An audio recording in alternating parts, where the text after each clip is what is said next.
Going to Hull, they've had a pretty decent start to the season, but a big defeat last time out. So I guess you're wondering what you're going to expect from them. No, we know exactly what to expect from them. They've changed the way that they operate. They've got a new owner.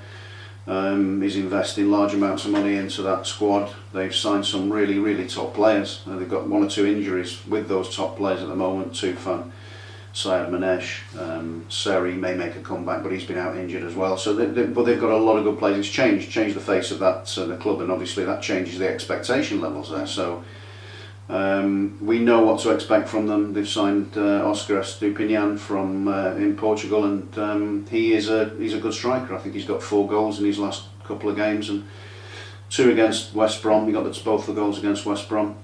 Even though they lost heavily in that game, I think West Brom are a good side as well. There's been a lot of investment gone into the teams, certainly throughout the division, and that's another thing about the league, and that's why it changes from season to season. People have sort of recovered a little bit from COVID, and they've been able to sort of flex the muscles. I've said that before, and people have strengthened pretty well, really. So we have to try and get to the levels, and we aim to get to the levels that we were playing at last year, but it's going to take some time.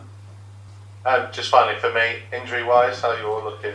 We're obviously we're a little bit closer than the last time we spoke. Callum's going to be out for a little while. He's going to be out for a little while longer. He's had 2 PRP injections now, so it's where the platelets are spun and put back into the injury to try and scar it up to try and encourage the healing. But when you're talking about tendons with low blood supply to them, it means that it's going to be quite a long period. So he's going to be a few weeks yet, possibly 6 to 8 weeks longer.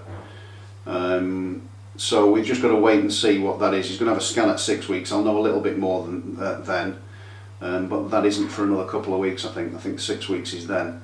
But it's that's that situation. I think with Todd Kane, he's going to be on the grass again very soon. I think in the next day or two, hopefully, with if he comes through the protocols today.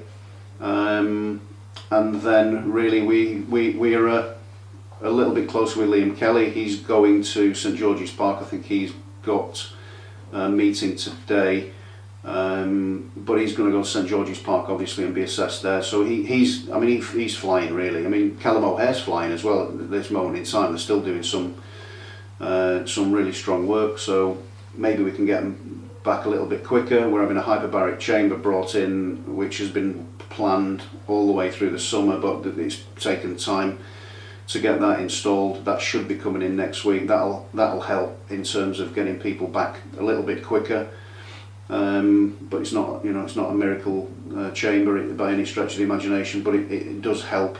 We'll go from there. But I think I've covered the touch wood, the injuries. Hopefully we get through today's training session unscathed.